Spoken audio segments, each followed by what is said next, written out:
साहेब त्या बोगद्याचं विश्लेषण काय कराल, नक्की काय विषय आहे? मी सांगितलं ना की लिंबे धरणाला बोगदा पाडवून लिंब्याचं पाणी माणिकदेव धरणामध्ये न्यायचा प्रयत्न काही लोकांचा आहे.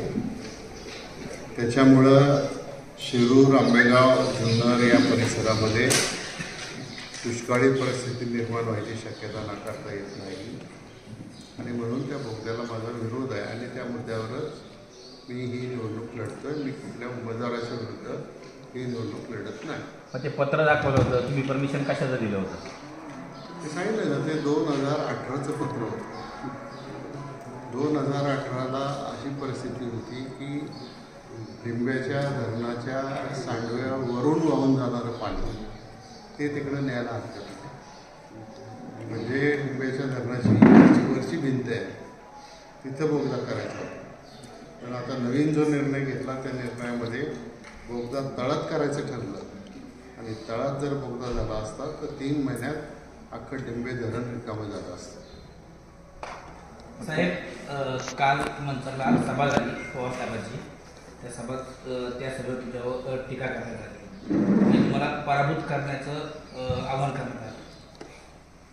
निवडणुकीमध्ये प्रचार सभेमध्ये आपण नेहमी विरोधी उमेदवाराला पराभूत करा आणि आमच्या उमेदवाराला निवडून द्या असंच आवाहन करतो आणि तसंच आवाहन कदाचित त्यांनी केलं असेल. कोणाला निवडून द्या हे काही कळलं नाही. साहेबांनी उमेदवाराचं नावच घेतलं नाही. असं आहे की फक्त कालचाच दिवस मध्ये गेला आहे. एका दिवसामध्ये लगेच काही कन्क्लुजनला यायला पाहिजे अशा पण भाग नाही. शरद पवार साहेबांचा इतिहास पाहता ते जे बोलतात की काल ते बोलले दिलीप वळसे पाटलांना पाडा पाडा पाडा, याचा अर्थ पवार साहेबांच्या हिशोबाने काय दिलीप वळसे पाटलांना निवडून आणा असा होतो का? असं असेल तर फार उत्तम. निवडणुकीतली फिरती आहे, प्रचार ज्या मुद्द्यावर चालू आहे त्या लिंबे धरण बोगद्यावरती पवारसाहेब काहीच बोललेले नाही आहेत. नाही, पवार साहेब नाही बोलले, पण काल रोहित पवार काही बोलले. काल आणखीन निलेश लंके काही बोललेले आहेत. आज घनश्याम शेलार काही बोललेले आहेत आणि सगळ्यांनी एक सांगितलं आम्ही बोगदा करणार म्हणजे करणार आणि आपला त्याला विरोध आहे. साहेब, बोगद्यासाठी तुमचा विरोध आहे त्यामुळेच तुम्हाला त्रास दिला जातोय का, किंवा तुमच्यासाठी तुमच्या विरोधात आवाहन केलं जात आहे का? नाही, त्रासाचा वगैरे काही प्रश्न येत नाही. मी भूमिका घेतली ना, कुठल्याही परिणामाची चिंता न करता, उद्या मी निवडून येऊ नाही तर नाही, कुठल्याही परिणामाची चिंता न करता या तालुक्यातल्या जनतेचं पाणी सुरक्षित ठेवण्याच्या दृष्टिकोनातून मी भूमिका घेतली.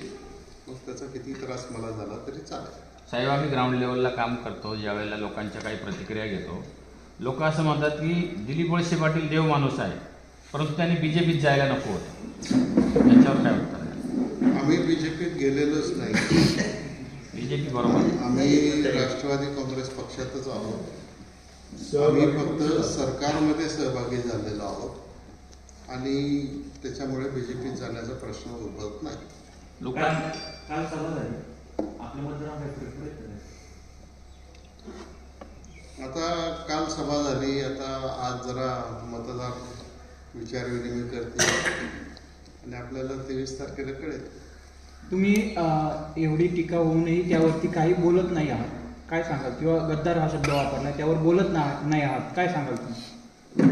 नाही, मी गद्दारी जर केलीच नाही तर त्याच्याबद्दल काय बोलायचं? मी काय सांगितलं की हा पक्षाचा एकत्रित निर्णय आहे, त्या निर्णयाच्या बरोबर मी आहे, त्यामुळे इथं गद्दारीचा प्रश्न येतो कुठं?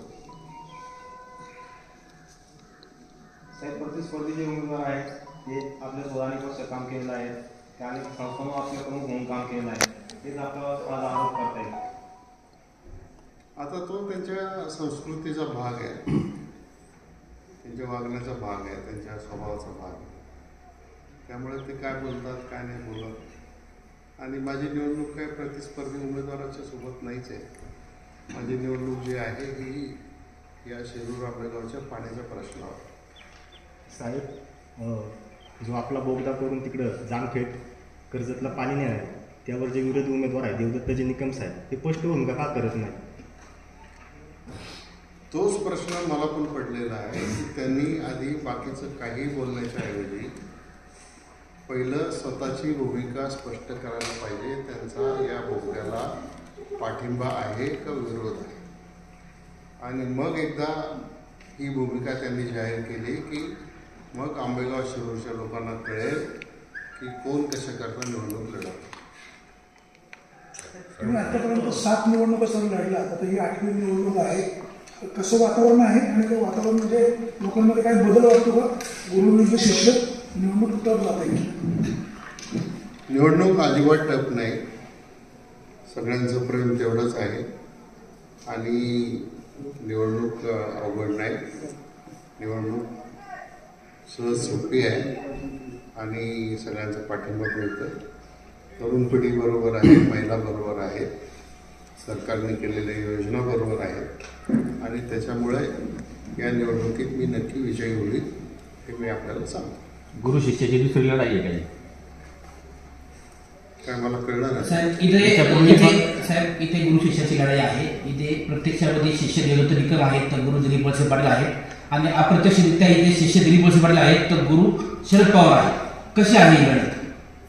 मी सांगितलं माझी निवडणूक कोणाच्या विरुद्ध नाही आणि पवार साहेबांच्या विरुद्ध तर अजिबात नाही. माझी निवडणूक आहे ही या डिंबे धरणातल्या पाण्याच्या संदर्भातली निवडणूक आहे आणि त्याच प्रश्नावर मी निवडणूक लढवतो.